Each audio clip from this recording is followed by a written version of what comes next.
gusto enorme para mí recibir a un exalumno mío, que es una de las cosas que me dan más orgullo, es el doctor Juan Ramón García Díaz. El doctor Juan Ramón nos hace el enorme favor de estar con nosotros presentándonos un tema patrocinado por Son Pharma.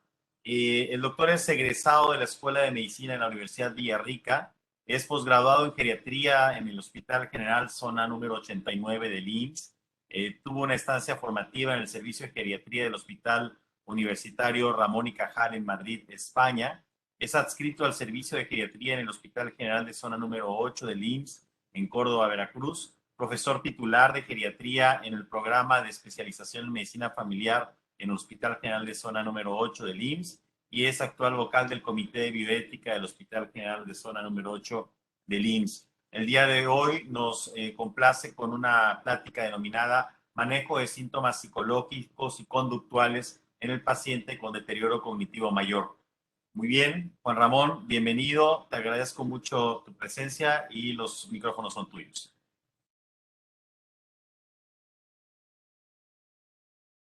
Buenas tardes, doctor. Al contrario, muchas gracias por la invitación.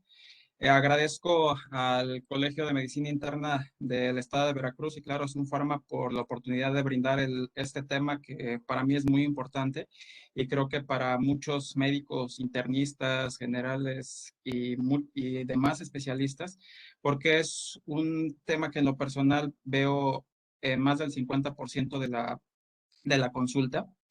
Y habla justamente sobre lo que es este tema de lo que son las demencias, principalmente sobre los síntomas psicológicos y conductuales que se presentan en la demencia, ¿sí?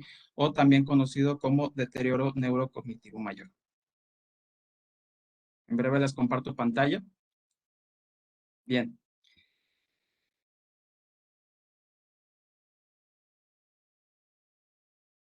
Muy bien, este es mi conflicto de intereses. Como sabrán, Son Pharma también apoya con el patrocinio de esta plática. Y me gustaría empezar esta plática hablando sobre lo que es la epidemiología de lo que son las demencias, ¿sí? Como verán, el grupo etario de adultos mayores es un grupo que va en aumento con el paso de los años, ¿sí? Y por lo tanto, una de las principales enfermedades que va a presentarse en los próximos años son la enfermedad como es la demencia, ¿sí? Vean que actualmente hasta el 10% de los adultos mayores de 60 años a nivel mundial padecen de algún tipo de demencia. ¿Sí?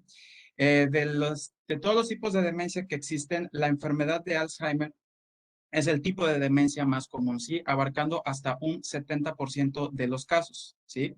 El resto de las demencias son de tipo vascular, de etiología mixta, etcétera, ¿sí? Pero más de la mitad de los casos es por enfermedad de Alzheimer. Y se estima que para el 2050 el número de pacientes con demencia, que actualmente es de aproximadamente 50 millones, prácticamente se triplique a más de 152 millones a nivel mundial, sabiendo que más del 12 millones de estos tendrán enfermedad de Alzheimer. Vean, estos son algunos datos de la Alzheimer's Disease International. Vean y observen que alrededor del mundo habrá un paciente nuevo diagnosticado con demencia cada 3 segundos. Y aquí lo que había comentado, el número cada vez mayor, tanto de adultos mayores como de pacientes con demencia, ¿sí? En el 2030 habrá aproximadamente 82 millones y para el 2050, 152 millones. Otro dato interesante es que de acuerdo a las cifras de la OMS, es que también para el 2050 a nivel mundial el número de adultos mayores, es decir, de personas de 60 años y más, sea aproximadamente el 22 al 25% y nuestro país no es la excepción. Y los gastos que se observan en general, sí, se ha visto que al menos en el 2020 se estimaba aproximadamente $1 trillón en gastos de los pacientes con demencia y dentro de 10 años prácticamente el gasto de estos cuidados y manejo de sus pacientes se va a duplicar a 2 trillones. ¿Qué pasa en nuestro país?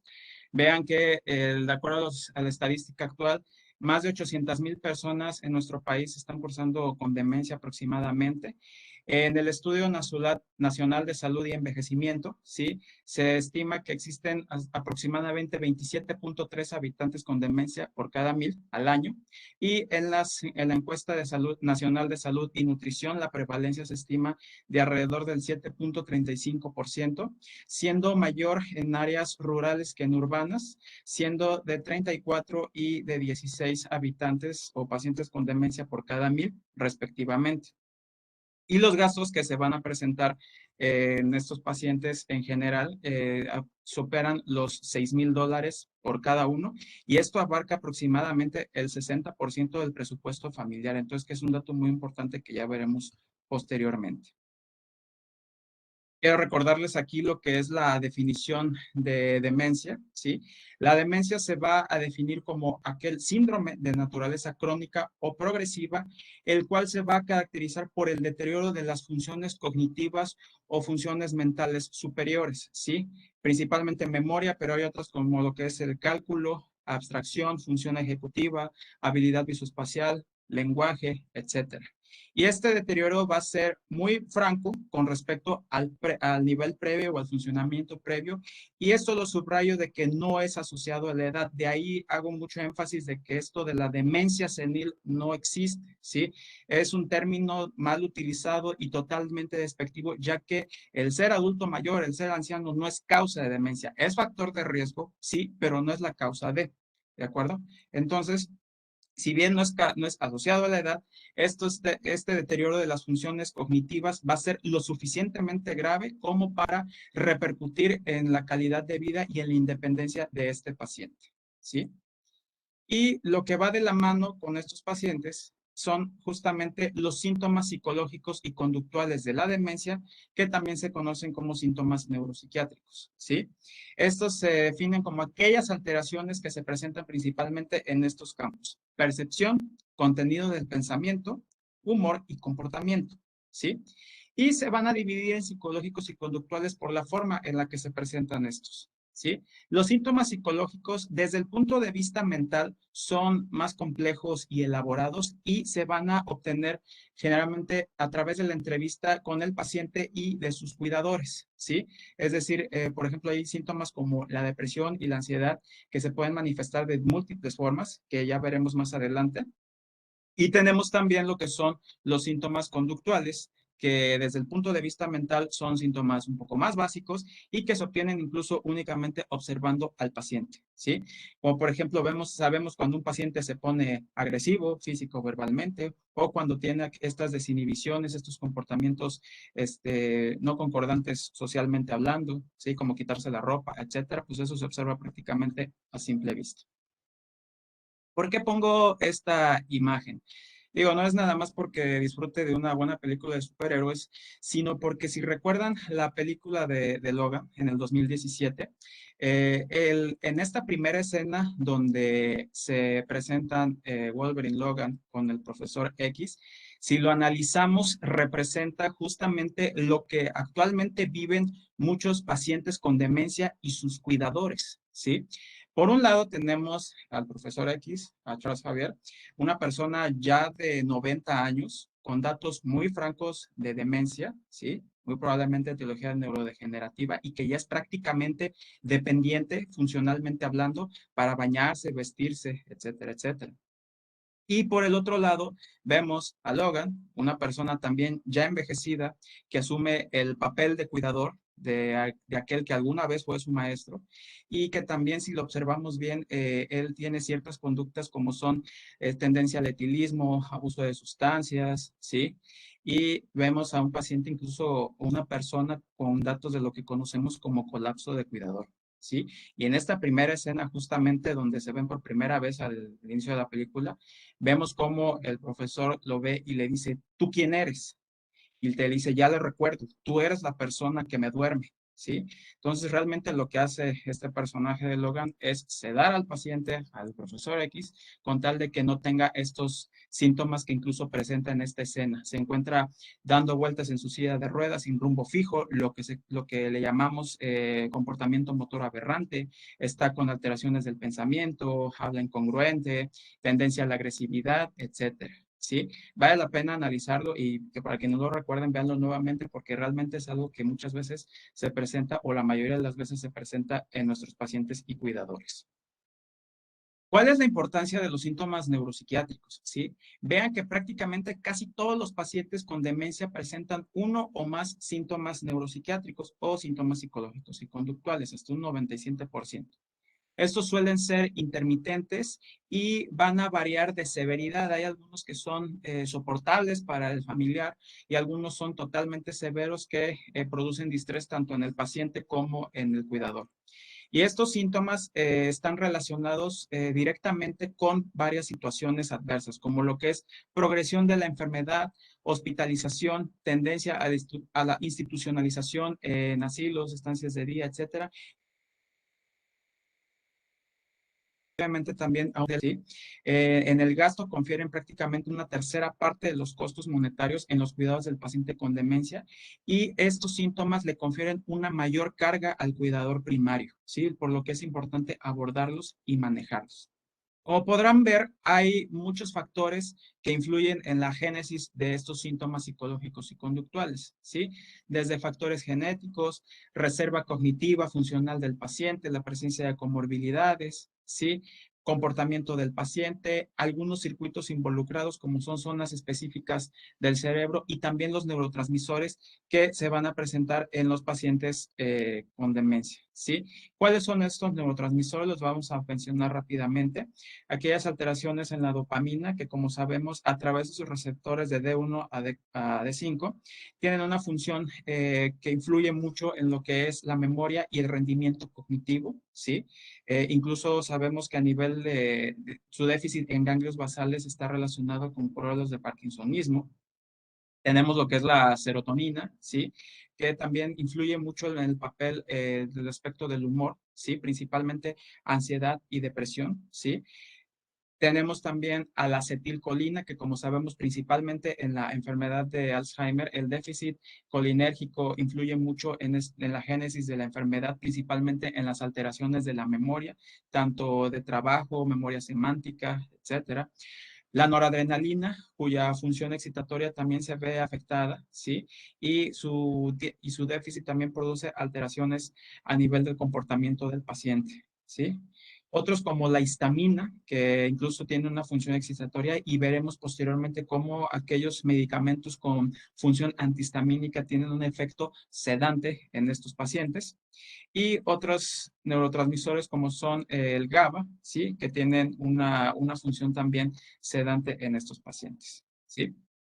Entonces, si toda esta disfunción a nivel de la neurotransmisión que ya mencionamos, le agregamos a que el paciente cursa con un cuadro de neurodegeneración, ¿sí? De forma anormal, esto va a producirle una vulnerabilidad para producirse o para que se produzcan estos síntomas cognitivos y conductuales.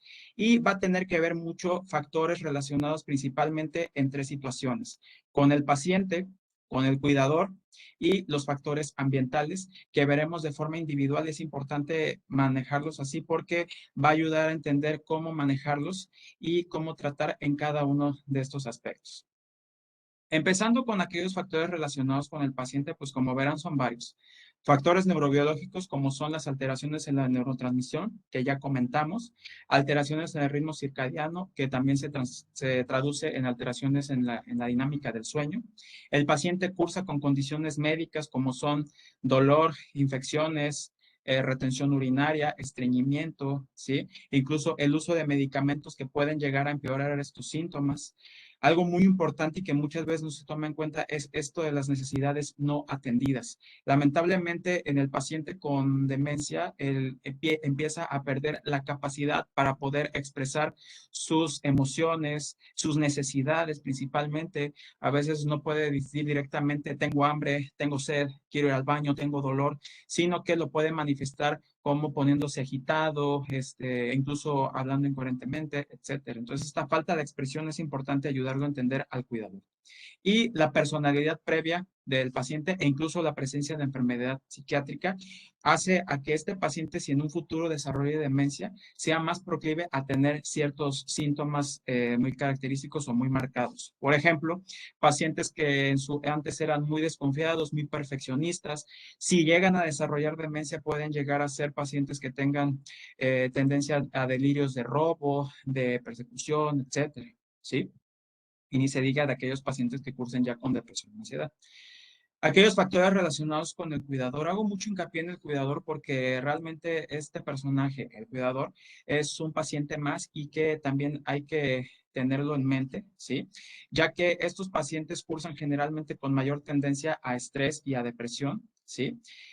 Muchas veces existe muy poca interacción tanto por parte del cuidador con el paciente, ¿sí? Muchas veces esto es por falta de entrenamiento o de cómo capacitar a este cuidador realmente.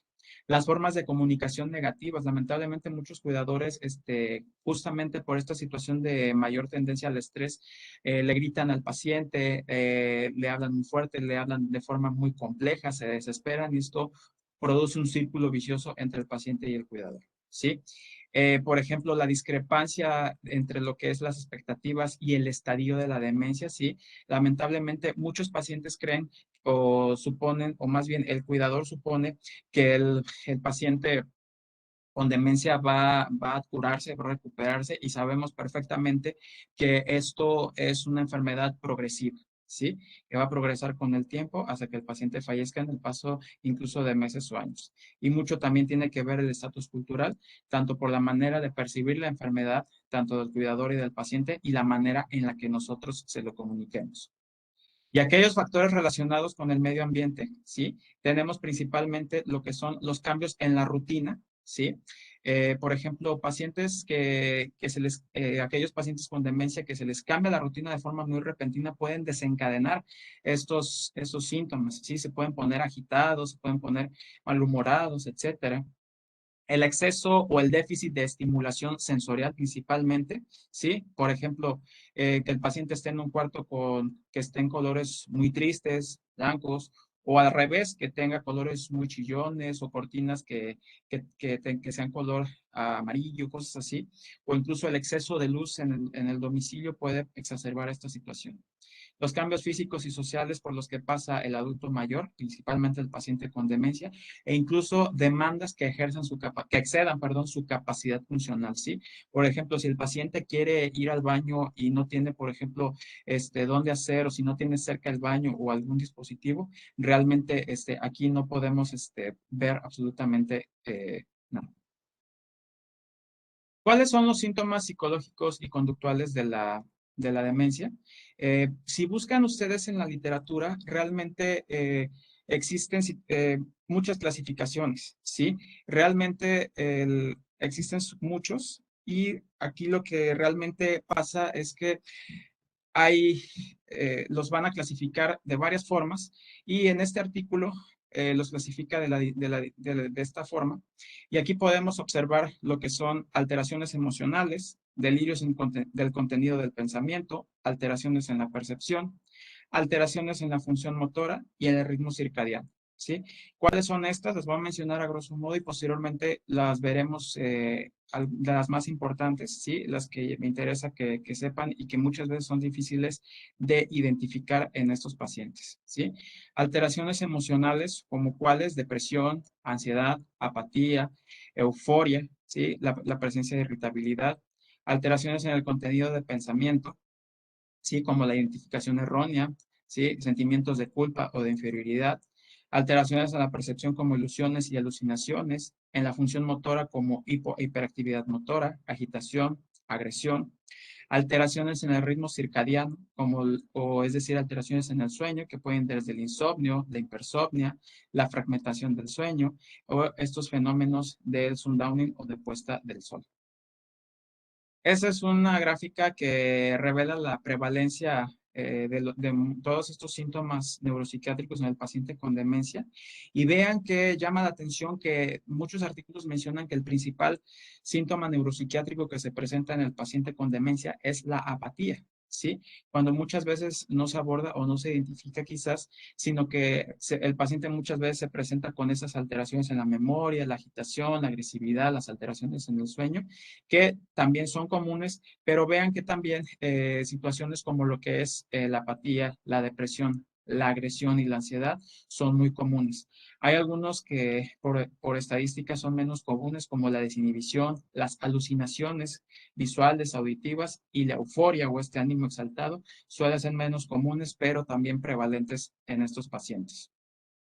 Y hablando justamente del síntoma neuropsiquiátrico más común, que es la apatía, ¿sí? Tenemos que casi el 80% o más de los pacientes con demencia suelen presentarlo. La apatía viene siendo esta falta o disminución de la motivación del paciente, ¿sí? El paciente pierde totalmente el deseo de hacer las cosas que usualmente hacía, ¿sí? Y esto generalmente debe de durar en promedio 4 semanas para considerarse patológico. Y esta apatía, esta falta de motivación, ¿sí? Que muchas veces o realmente va a producir alteraciones justamente en la calidad de vida de este paciente, ¿sí? Desde falta de interés por cosas que antes hacía, ¿sí? Por ejemplo, o incluso cosas que usualmente el paciente debe de hacer, justamente como comer o realizar actividades que previamente hacía. Se dice y se ha visto en estudios que zonas específicas del cerebro, como son el cíngulo anterior, que justamente está relacionado con la motivación, y la corteza orbitofrontal, se ven justamente afectadas. La depresión, vean que la depresión también es un síntoma muy importante. Aproximadamente el 42% de los pacientes con demencia lo presentan. Y algo muy interesante que hay que mencionar de lo que es la depresión en estos pacientes es que se ha estudiado si la depresión per se es un factor de riesgo para demencia o si son pródromos para demencia. De hecho, muchos de estos estudios mencionan que el tener depresión en la edad adulta o al ser adulto mayor está más relacionado con el riesgo de padecer demencia que si se presenta estos cuadros psiquiátricos como depresión y ansiedad en el adulto joven. ¿Sí? Y algo que comparte justamente con muchos cuadros de demencia, principalmente el Alzheimer, es la presencia de afectación o atrofia a nivel del hipocampo, que como sabemos está relacionado con el almacenamiento de la memoria. Por eso muchos pacientes que tienen estas alteraciones de la memoria y que cursan con depresión se confunden con una demencia cuando en realidad no lo es, lo que se conoce como una pseudodemencia depresiva. El paciente no tiene demencia, pero realmente lo que tiene es un cuadro de depresión y muchas veces pasa por alto. ¿Sí? Y otra cosa importante y que hay que mencionar en lo de adulto mayor particularmente. En geriatría se dice que pues, lo atípico es lo típico, y generalmente el paciente adulto mayor no va a presentar depresión de como lo conocemos en el libro, ¿sí? Tanto el paciente con demencia como aquel paciente que no tiene demencia. El paciente adulto mayor puede presentar la depresión de otras formas, no nada más como tristeza, anedonia o falta de placer, como se conoce, sino que puede presentar otros síntomas como este aislamiento social, la presencia de irritabilidad, esta baja tolerancia a la frustración, o por ejemplo, cursan con datos de hiporexia, ¿sí? O incluso alteraciones de sueño, ¿sí? Y no lo van a manifestar como conocemos principalmente como tristeza y anedonia. La agitación y la agresión, que son de los síntomas que desesperan mucho al cuidador, ¿sí? Y es lo que produce un estrés muy grande en estos. Sí es muy prevalente este tipo de síntomas, y generalmente la agitación se refiere a aquellos comportamientos asociados con este distrés emocional, ¿sí? Este distrés emocional, ¿a qué nos referimos? A que el paciente presenta estos cambios rápidos y súbitos en el humor, presentan esta baja tolerancia a la frustración, se enojan muy fácilmente, ¿sí? Y que solamente con que lo presenten 2 semanas ya es muy característico. ¿Y cómo van a manifestarse esta forma de agitación en estos pacientes? ¿Sí? Obviamente como si pueden llegar a ponerse agresivos, ¿sí? Ya sea de forma verbal, en donde empiezan a gritar, literal, a mentar madres, este tipo de cosas. Y la agresión física, ¿sí? El incluso llegar a golpear al paciente, arañarlo, ¿sí? Resistirse a los cuidados a la hora de cambiarlo, por ejemplo, azotar puertas, varios tipos de situaciones. O incluso como actividad motora excesiva, ¿sí? Son pacientes que se están balanceando todo el tiempo, que están inquietos todo el tiempo también. Son situaciones que también se presentan en estos pacientes y también hay que tomar en cuenta que esta agitación se confunde mucho con la ansiedad, ¿sí? Es que mi familiar se la pasa caminando, está muy irritable, etcétera, y hay que diferenciarlo. La ansiedad, recordemos que es esta sensación de aprensión o miedo persistente y que impide que el paciente se desenvuelva actualmente. ¿Qué digo? Lo puede manifestar de esa forma y verse agregada la ansiedad en la agitación, ¿sí? Y vean que las alteraciones de la transmisión tanto colinérgica y serotoninérgica, principalmente en la corteza frontal y temporal, están relacionados con la génesis de este tipo de síntomas y veremos que justamente los medicamentos que están dirigidos a estos neurotransmisores logran controlarlos. La psicosis, como son las alucinaciones y los delirios. Las alucinaciones que suelen ser más comúnmente visuales, más que auditivas, y aquellos delirios que son estas falsas creencias mal sustentadas de la realidad, o sea, el paciente cree verazmente en algo que realmente no es o no está pasando, ¿sí? Y estos se presentan generalmente en etapas moderadas o avanzadas de la enfermedad. Para decir que sea significativo, debe de estar presentes durante por lo menos un mes y vean que la región más alterada justamente es el giro singular a nivel de la región frontal dorsolateral. ¿Sí? Como ya he mencionado, estas alucinaciones, ¿sí? Siempre hay que documentarlas adecuadamente, ¿sí? Y diferenciarlas de los delirios. En la alucinación, el paciente realmente te dice qué es lo que ve, puede ver personas, animales, insectos, incluso hasta te los puede describir, ¿sí? Y eso es como hay que abordarlo en el paciente principalmente y en el familiar también, o el cuidador. Y los delirios, ¿sí? Son aquellas falsas creencias que ya había comentado, ¿sí? Y dentro de los delirios más comunes es aquella identificación errónea, es decir, el no reconocer a ciertas personas o ciertas situaciones, el delirio de abandono, que el paciente está solo, los delirios de peligro, que creen que les van a hacer daño, que los quieren matar, o incluso los pacientes casados que tienen delirios de infidelidad en las que el cónyuge cree que el cónyuge los está engañando. Las alteraciones del sueño también súper importantes, ¿sí?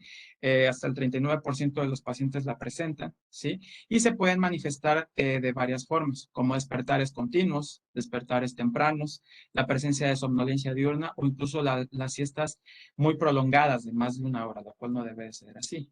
Si a esto le sumamos las alteraciones que ocurren en el paciente con demencia, con los cambios que ocurren en la dinámica del sueño en el adulto mayor, se van a presentar incluso de forma más prevalente. Incluso si le agregamos también alteraciones microscópicas como son el depósito de beta-amiloide o la perfosforilación de proteína tau, que son alteraciones fisiopatológicas que conocemos muy bien en las demencias, también van a agravar este problema. Y lo que va a traducirse en una mala calidad del sueño en estos pacientes, ¿sí? Y que puede incluso desencadenar otros síntomas.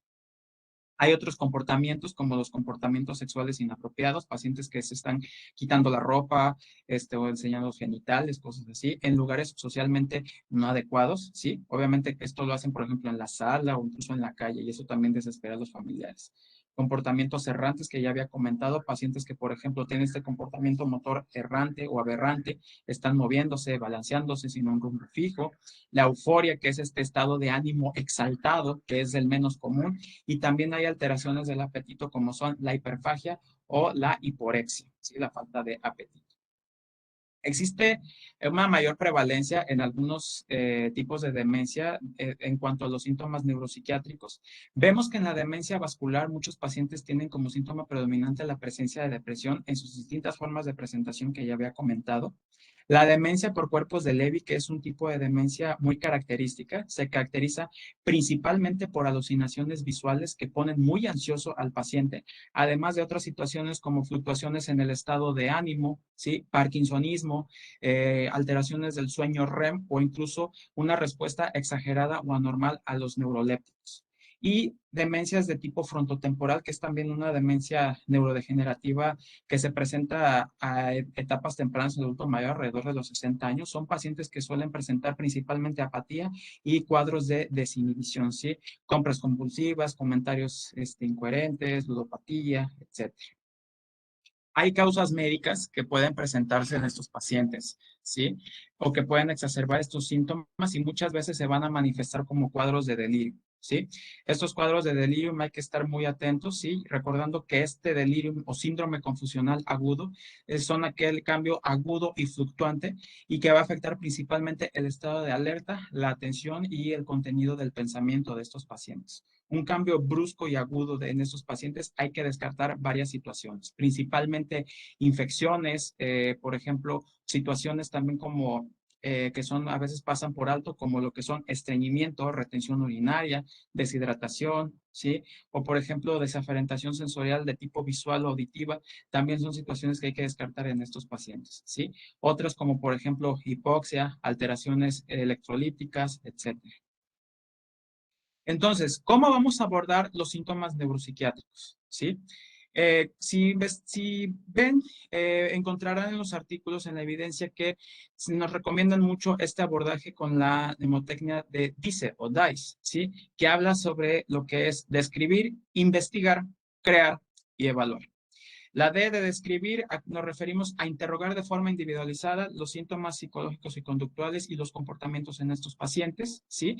El intentar identificar causas precipitantes, por ejemplo, preguntar si notan que estos cuadros que presenta el paciente, hay algo que los detone o hay algo que haga que el paciente se ponga así, y determinar cuáles son los más problemáticos, que ahorita veremos más adelante cómo hacerlo. Investigar, obviamente, causas que puedan condicionar estos síntomas, por ejemplo, medicamentos que esté utilizando el paciente y que estén empeorando estos síntomas, la presencia de dolor, ¿sí? O incluso, como he mencionado, que el paciente tenga un cuadro infeccioso. Crear, es decir, el crear o establecer un plan dirigido al paciente y al cuidador y hacer aquellas modificaciones pertinentes que ya también veremos más adelante.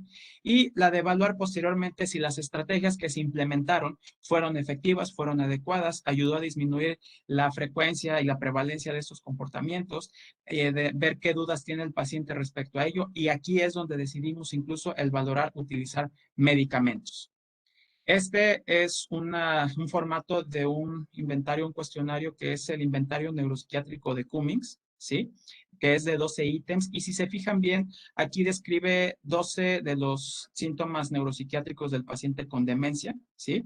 Que van desde los delirios hasta las alteraciones del apetito y alteraciones motoras, etcétera, ¿sí? Y aquí se le pregunta cómo poder identificarlos o preguntarlos en este caso en el cuidador, si los presenta el paciente y si la severidad es leve, moderado o severa. Si los presenta pocas veces, muchas o regular veces o muchas veces o la mayoría del tiempo. ¿Sí?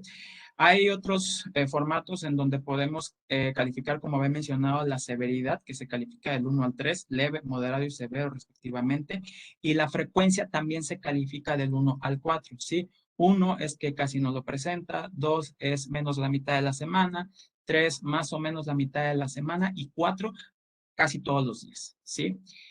Una regla general que se sugiere es que el producto de la severidad por la frecuencia es mayor a 4, lo ideal es tratar ese síntoma. Por ejemplo, si tenemos un paciente que tiene alucinaciones cuya severidad es moderada, o sea, de 2, y la frecuencia de esto es todos los días, entonces tenemos, o sea, 4, entonces 4 por 2, 8, entonces es un síntoma que realmente es muy frecuente y que debemos tratar adecuadamente.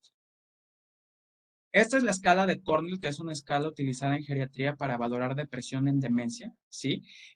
Aquí podrán ver, aquí evalúa lo que son la presencia de manifestaciones relacionadas principalmente con el estado de ánimo, el comportamiento, signos físicos, funciones cíclicas y alteraciones ideacionales, ¿sí?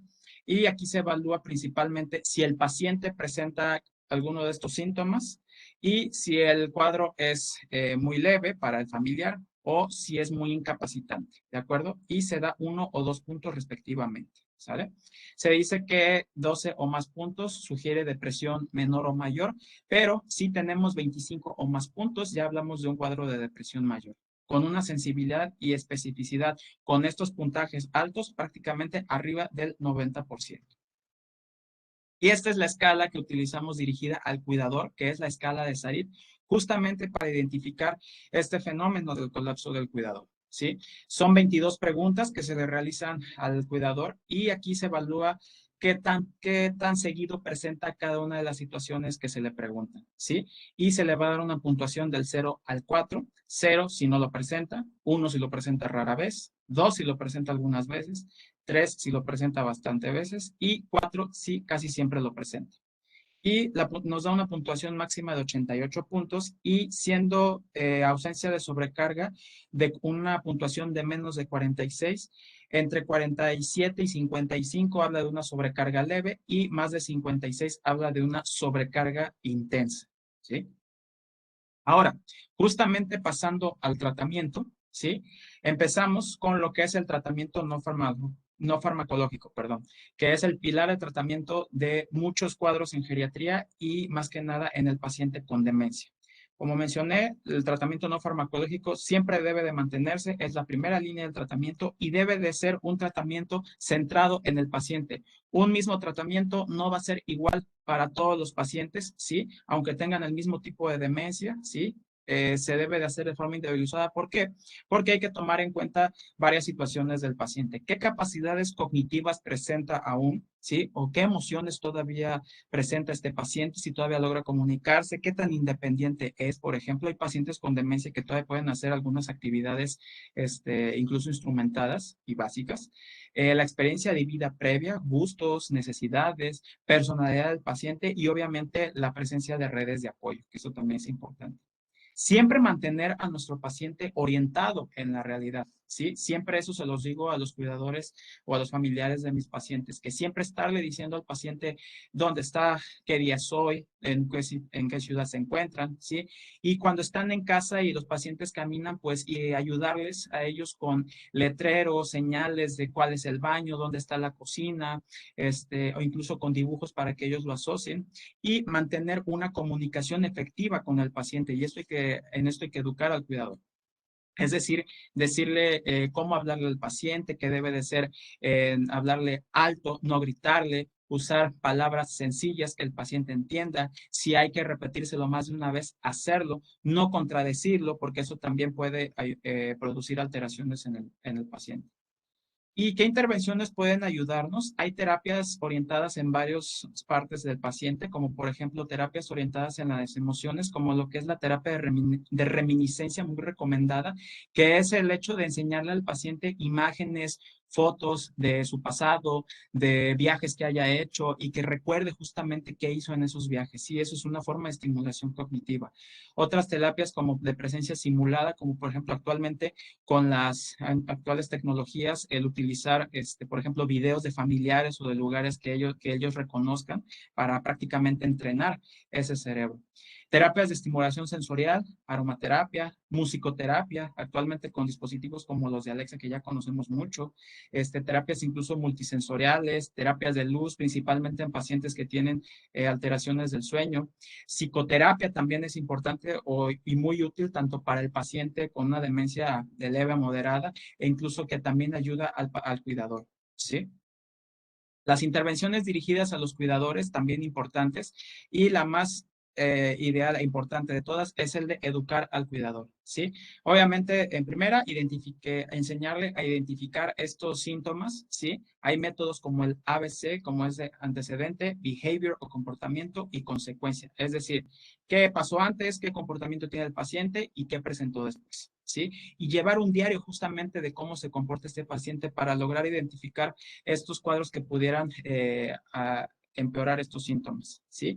El tener grupos de apoyo, el informar sobre el proceso de la enfermedad, ¿sí? De esto de los grupos de apoyo, incluso información de cómo manejar o armar un grupo de apoyo que generalmente deben de ser grupos pequeños, ¿sí? En los que puedan interactuar, cambiar experiencias y eso ayuda mucho al cuidador a sentirse de que no está solo. El informar mucho al cuidador sobre cómo va a evolucionar la enfermedad, que sepa que esta es una enfermedad progresiva, irreversible, ¿sí? Los manejos que se va a dar en cada etapa de la enfermedad, que el cuidador también es una persona que debe de cuidarse, de atenderse, de salir, de entretenerse, etcétera, y de ser necesario, pues manejar la asistencia social en estos pacientes. Y las intervenciones dirigidas al medio ambiente, ¿sí? Es decir, hacer estas modificaciones que puedan ayudar al paciente adulto mayor con demencia para disminuir la presencia de estos síntomas, ¿sí? El que esté en un ambiente seguro, ¿sí? Que no le estrese y que le sea familiar también, ¿sí? Evitar situaciones como hipohiperestimulación, que ya habíamos comentado, el uso de localizadores GPS también, principalmente en pacientes que hayan tenido antecedentes de vagabundeo, que se hayan perdido en la calle incluso, ¿sí? Establecer rutinas a los que se familiarice y si se realiza algún cambio de las mismas, hacerla de forma gradual y principalmente en pacientes con alteraciones del ritmo circadiano o del sueño, implementar estas medidas de higiene de sueño, ¿sí? Que son muchas. Establecer un horario para despertar, para dormir y para despertarse, ¿sí? Evitar la ingesta de café, té, refrescos durante la noche, ¿sí? Evitar, por ejemplo, ver el celular o la tele en la cama, ¿de acuerdo? Y todas estas situaciones. Hay muchos estudios que han evaluado lo que son estas intervenciones no farmacológicas. Muchos de los resultados realmente son heterogéneos, ¿sí? Y que, sin embargo, va a depender mucho del tipo de paciente, de la terapia que se dé. Aquí se dan de forma individualizada. Y realmente la mayoría de los estudios se ha visto que sí ayudan a disminuir la presencia de estos síntomas y que también algo importante es que ayudan a disminuir la carga del cuidador. Es decir, el darle una intervención de este tipo ayuda y no nada más el medicamento ayuda a que el cuidador se sienta apto para realmente llevar a cabo esta situación. ¿Qué pasa con el tratamiento farmacológico? ¿Sí? Que es a lo que también hay que comentar. Verán que la mayor parte de los medicamentos que se utilizan en los pacientes con demencia, hasta en un 50%, son los antipsicóticos. ¿Sí? Los hay de primera generación, segunda y tercera generación, de acuerdo del tipo de receptor en el que actúan. ¿Sí? Los de primera generación como el haloperidol, están los de segunda generación, actualmente los más utilizados como la clozapina, la olanzapina, la quetiapina, la risperidona, y están los de tercera generación como lo es el aripiprazol. ¿Sí? Son medicamentos útiles, pero que hay que saber en qué momento utilizar. Y lamentablemente está esta situación de que si se utilizan por mucho tiempo, existe este aumento de riesgo cardiovascular en el adulto mayor y de otros efectos adversos que hay que vigilar con estos y con cualquier tipo de medicamento. Cuando se lleguen a utilizar o cuando se manejen en estos pacientes, deben de utilizarse en la dosis mínima efectiva que sea capaz de controlar el síntoma y generalmente un periodo corto que no sobrepase de preferencia de los 2 a los 3 meses. ¿Sí? ¿Y cuáles son estos fármacos antipsicóticos? Sí, como verán, el haloperidol realmente ya es poco utilizado en el contexto del paciente con demencia, ya que en cuanto al perfil de eficacia y seguridad, realmente los de segunda y tercera generación pues, son mejores a comparación de los de primera. Y vean que dos medicamentos como la risperidona, quetiapina, olanzapina, aripiprazol, clozapina, se deben de iniciar a dosis bajitas, como lo dice la premisa start low and go slow, o sea, empieza bajo y vete lento, ¿sí? Por ejemplo, de quetiapina podemos utilizar dosis desde 12.5 miligramos en caso necesario, ¿sí? Hay tabletas de 25 miligramos justamente, o igual de olanzapina, también hay tabletas de 5 y de 10 miligramos que podemos iniciar a dosis de 2.5 sin sobrepasar las dosis mínimas recomendadas, ¿sí? Y obviamente cuidando estos efectos adversos, principalmente los efectos sedantes que también pueden ayudarnos, por ejemplo, para que el paciente pueda dormir, ayudarle a restablecer pronto la dinámica del sueño, ¿sí? Y también vigilar estos síntomas anticolinérgicos que pueden presentar mareos, boca seca, estreñimiento, etcétera, ¿sí? No son comunes, pero simplemente es vigilar la presencia de estos mismos. Esto es solamente para ejemplificar o representarles los neurotransmisores en donde se actúan es cada uno de los antipsicóticos. Algo muy importante que hay que recalcar, por ejemplo, vean que la clozapina y la quetiapina casi no tienen actividad a nivel dopaminérgico y eso es muy útil, por ejemplo, en la demencia por cuerpos de Levy, en donde tanto la clozapina como la quetiapina son los únicos antipsicóticos validados para tratar estos síntomas en este tipo de pacientes, ya que el resto de los antipsicóticos que tienen una actividad a nivel de los receptores D2 y D3 puede exacerbar la sintomatología extrapiramidal.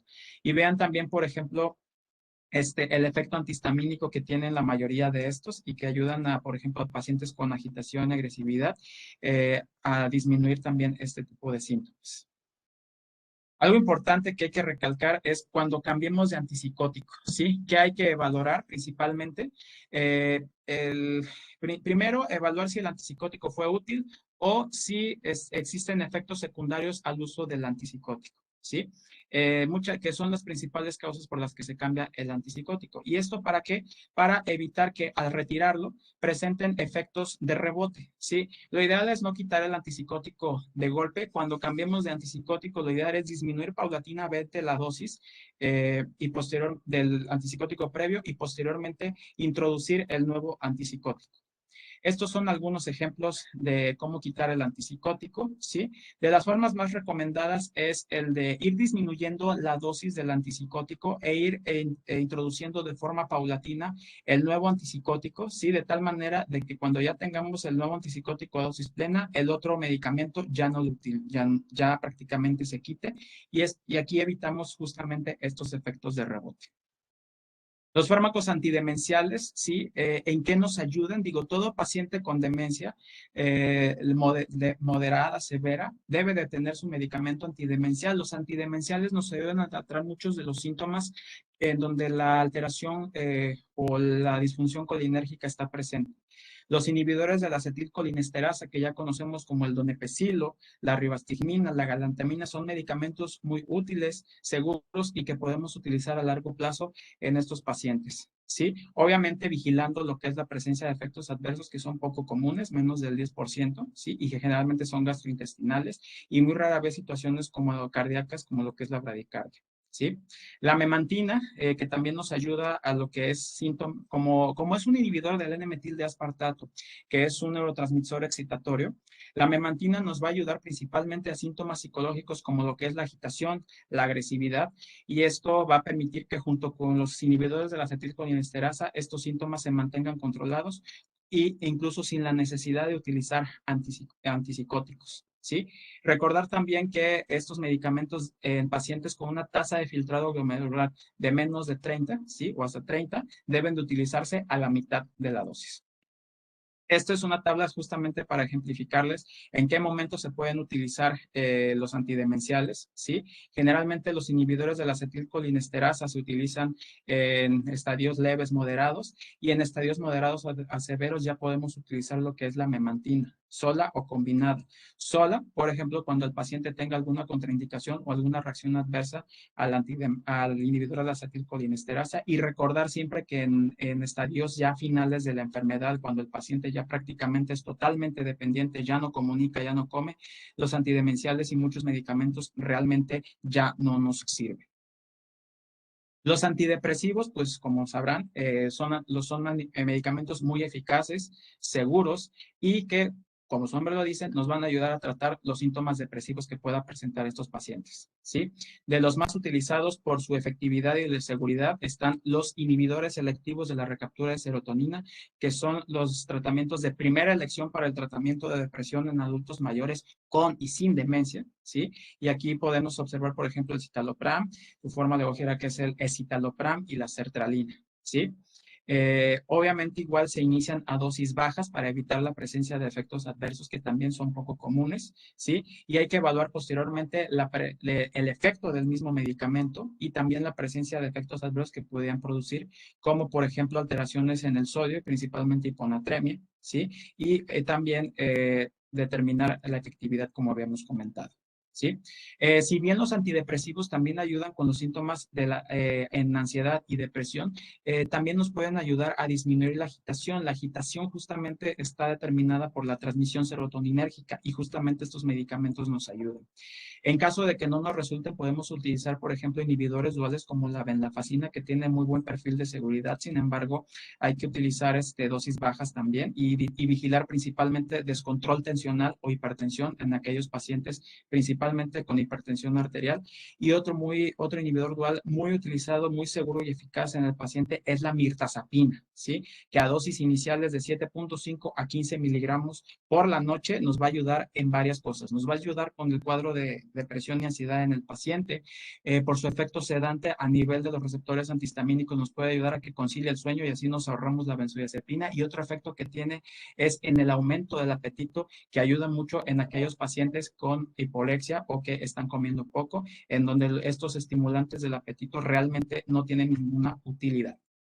Y otros tratamientos como son los anticonvulsivantes, ¿sí? Estos tratamientos son poco recomendados, son de última línea, principalmente por el perfil de seguridad y los efectos adversos que suelen presentarse en estos pacientes. Si acaso de los anticonvulsivantes, el topiramato es bien tolerado, ¿sí? Es muy utilizado incluso en pacientes con crisis convulsivas, adultos mayores hablando.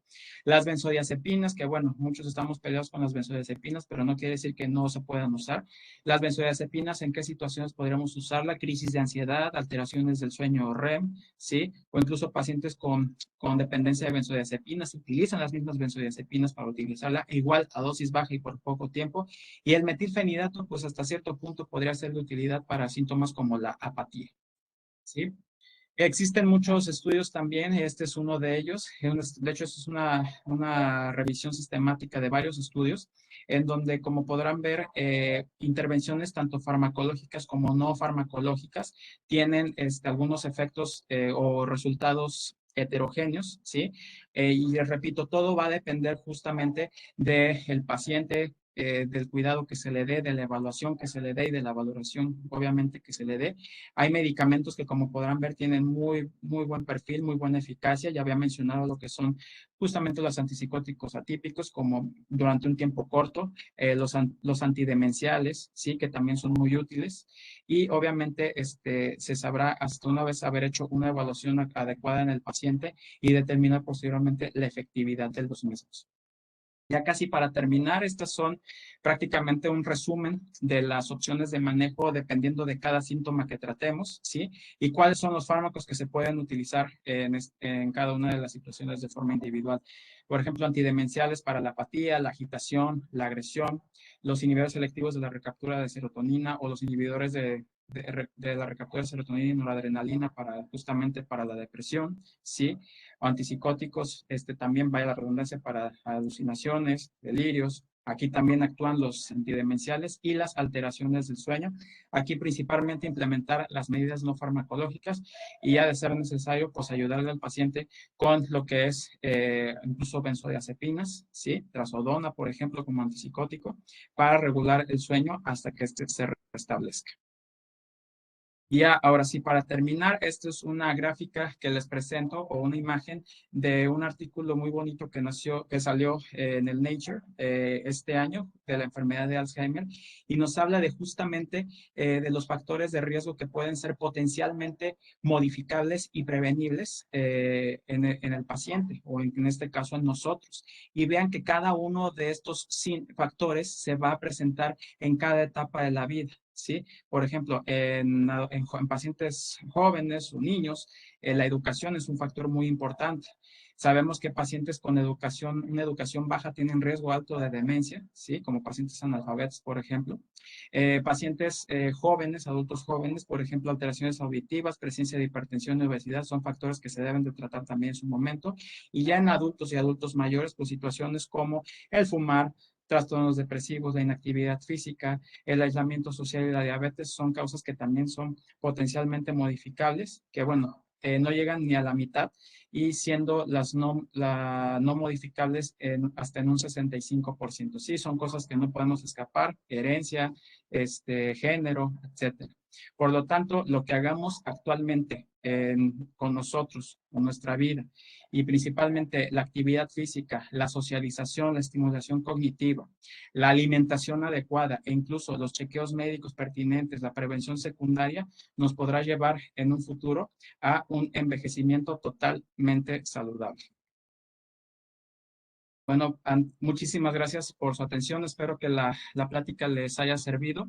Les dejo aquí mis datos para lo que se les ofrezca, estoy a sus órdenes. Y esta última página que les pongo también se las recomiendo. Cuando hice el diplomado en Alzheimer y demencias por parte del INGER, un grupo de médicos y un servidor hicimos esta página que yo en lo personal se las comparto a los cuidadores o a los familiares de mis pacientes con demencia y ahí viene mucha información que los puede orientar sobre qué es esto de la demencia, algunos tips para cuidar a su paciente, etcétera. ¿Sí? Muchas gracias, doctor, y gracias a todos por su atención. No, excelente. Muchas gracias, Ramón. La verdad es que una revisión muy detallada y completa. Es una problemática bien compleja cuando se nos presentan este tipo de pacientes por varias razones. La primera es porque la mayoría de nosotros estamos acostumbrados a que llega un paciente, tiene un problema, le damos una pastilla y se resuelve el problema, ¿no? Y aquí no es así. Aquí, de hecho, la parte no farmacológica, como lo comentabas, es mucho más importante que la parte farmacológica para el tratamiento de estos pacientes, ¿no? Y la otra es que, en efecto, una de las situaciones que casi siempre nos suplican los cuidadores es dele algo para tenerlo dormido, ¿no? O sea, es como, quiero que, no, que me deje en paz, no quiero que se solucione la cosa, es simplemente ya no aguanto más. Entonces, sí, sí es una situación que tiene su complejidad en tratamiento. Aquí tenemos un Sí, es correcto. comentario de, perdón, sí. No, perdón, sí, de hecho, usted lo dice muy bien. De hecho, me han tocado esos comentarios, pero lamentablemente hay que recalcar que el mantener sedado o dormido al paciente, pues va a aumentar el riesgo de complicaciones, como por ejemplo infecciones, mayor progresión de la demencia, deterioro de la calidad de vida, ¿sí? Y son situaciones que realmente no podemos permitir y justamente es el de educar tanto al cuidador como a la familia. Claro, nos comenta la doctora Nubia Franco, que es nuestra geriatra acá en la UMAE. Muy bien, excelente el reforzar de evitar este término de demencia senil y que efectivamente la importancia de capacitar al cuidador, aprender a observar a los pacientes para evitar la sobremedicación y sobre todo reforzar el hecho de utilizar los manejos no farmacológicos, ¿no? Es lo que estábamos comentando. Hay aquí una pregunta, dice, en un paciente con enfermedad de Parkinson y que además tiene demencia vascular, ¿cuál sería el tratamiento? Aquí refiere antipsicótico, pero si hubiera algún otro tipo de tratamiento no antipsicótico, ¿cuál sería el ideal para este paciente? Bueno, si hablamos de antipsicóticos, de entrada los de primera generación, evitarlos. Ya habíamos comentado que realmente el haloperidol, que si bien se sigue utilizando en ciertas situaciones, como por ejemplo delirium, cuando no se cuenta con otra cosa, los de segunda y tercera generación pueden utilizarse. Yo les puedo decir que en general no hay un antipsicótico ideal. Hay ciertos bemoles, como lo que mencioné, por ejemplo, en la demencia de cuerpos de Levy, como lo que es la quetiapina y la clozapina. Por ejemplo, en el paciente con Parkinson, un medicamento muy útil justamente puede ser la quetiapina, porque algo que hay que evitar justamente es dar lata en los receptores a nivel dopaminérgico, porque pues podemos empeorar los síntomas del parkinsonismo, ¿sí? Si nos vamos un poco, en respuesta a la quetiapina puede ser una opción en este caso. Otra opción que digo, más que antipsicótico, y aquí sí es muy importante y depende mucho de la etapa de demencia en la que se encuentra este paciente, es justamente el uso de los antidemenciales, que realmente nos podría dar mayor efectividad, ¿sí? Si hablamos de demencia vascular, ¿sí? Hay estudios que van más a favor, en general de todos antidemenciales, pero hay estudios que incluso mencionan que el donepezilo, el demencia vascular, ayuda a mejorar lo que son los test cognitivos, ¿sí? En comparación con otros fármacos. O incluso si hablamos, por ejemplo, de una demencia asociada a enfermedad de Parkinson, que es otro tipo de demencia y que hay que diferenciarla justamente de la demencia por cuerpos de Levy porque comparten muchas similitudes, que es justamente el parkinsonismo, es que si este paciente desarrolla Parkinson y posteriormente, después del año, el paciente ya presenta un cuadro demencial, entonces es muy probable que este paciente tenga una demencia secundaria al Parkinson y aquí justamente la ribastigmina es muy efectiva. ¿Sí? Digo, hay pacientes que pueden beneficiarse de uno o de otro, simplemente es evaluando, por ejemplo, al mes del inicio, ¿sí? Llámese el antidemencial con sin el antipsicótico, siempre evaluar posteriormente, ya sea por incluso por vía telefónica, por cualquier efecto adverso o en la posterior revaloración, qué efectos tuvo o tuvieron los medicamentos en cuanto a los comportamientos o a los síntomas que previamente tenía el paciente. Muy bien, pues ya estamos en el tiempo, Ramón. El Colegio de Medicina Interna del Estado de Veracruz y yo personalmente te agradecemos mucho tu participación. Sabes que tienes las puertas abiertas para seguir participando con nosotros y te esperamos nuevamente en una futura plática. Que estés bien. Hasta luego. Muchas gracias, doctor. Igualmente, un saludo. Muy bien, pues nos vemos a las 4 de la tarde. Vamos a continuar con el bloque vespertino. Les deseamos buen provecho, que tengan excelente tarde.